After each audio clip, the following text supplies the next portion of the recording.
बिस्मिल्लाहिर्रहमानिर्रहीम। अस्सलाम वालेकुम। CS614 इसका GDB है जो कि ओपन हो चुका है। 1 मार्च डेट है। बहुत ही क्लोज स्टूडेंट्स हैं जो कि उन लोगों ने भेजा है। तो इसमें आप लोगों को एक सिनेरियो दिया गया है कि एक रिटेल स्टोर है, उसके ऊपर वो चाह रहे हैं कि हम कोई एक नई चीज़ लॉन्च करें। अपने जो ऑलरेडी कस्टमर हैं जो ग्रॉसरी लेके जाते हैं तो उनको फ्राइज़, नगेट्स और कबाब के रिलेटेड हम प्रमोशन मैसेज भेजने हैं।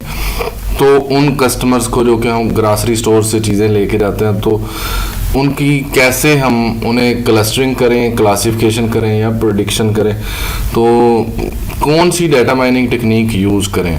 तो मैं आप लोगों को एक एग्जांपल के ऊपर लेके चलता हूँ।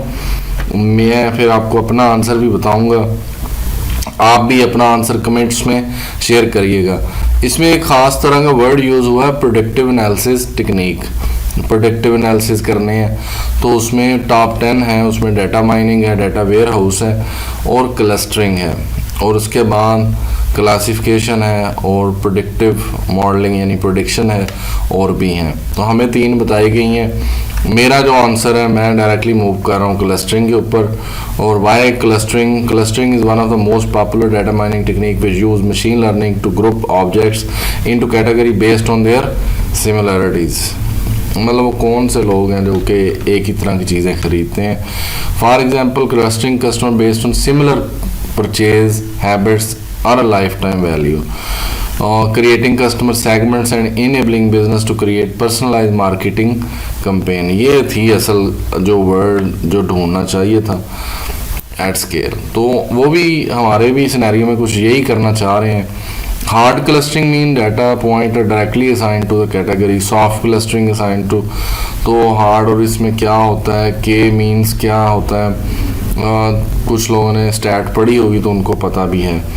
तो मेरे ख्याल से क्लस्टरिंग इसका बेस्ट आंसर है। क्लस्टरिंग इस तरह की टेक्निक के लिए सही रहता है।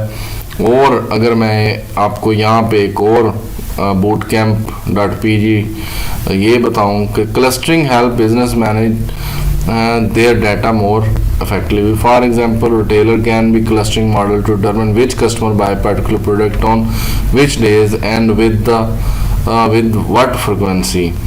This can help a retailer target product and services to customer in a specific demographic and region.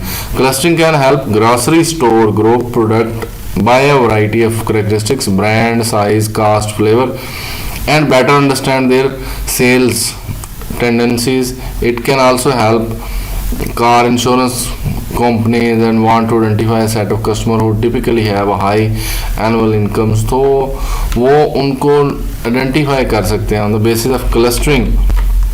तो मेरे ख्याल से क्लस्टरिंग इसका बेस्ट आंसर है जो कि ग्रॉसरी स्टोर और इस तरह की जगह पे। तो आप क्लस्टरिंग इन बिजनेस या example of clustering in business search कर लीजिएगा तो आपको काफ़ी अच्छे आंसर मिल जाएंगे। मैंने गूगल पे कहा था when to use clustering in data mining technique in marketing या business.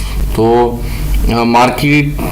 marketers commonly use cluster analysis to develop market segment which allow better positioning product and messaging. Wow, ये था point. तो companies better position itself, explore new market and develop product that specific cluster find relevant and valuable.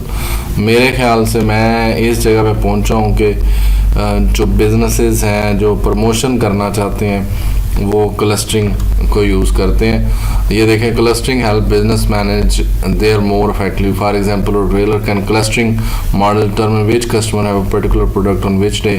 तो ये उसी के related है bootcamp.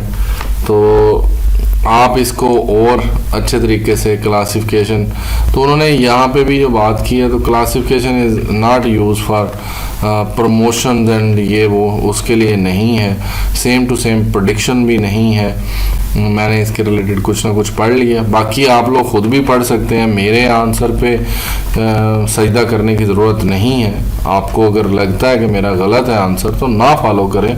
आप सिर्फ आइडिया लें कि मैंने जिस तरह की सर्चिंग की है क्या आप भी कर सकते हैं। आप भी स्प्रिंग बोर्ड के ऊपर जाके इसको पढ़ लें और अपने वर्डिंग के अंदर इस क्लस्टरिंग टेक्निक को लिख लें। अदरवाइज आपको क्लासिफिकेशन या फिर प्रेडिक्शन लगती है तो आप उसको यूज़ कर सकते हैं। आई होप सो मेरे कमेंट्स, मेरे आर्गूमेंट्स, मेरे रिव्यूज़ आपको सही आंसर तक ले जाएं।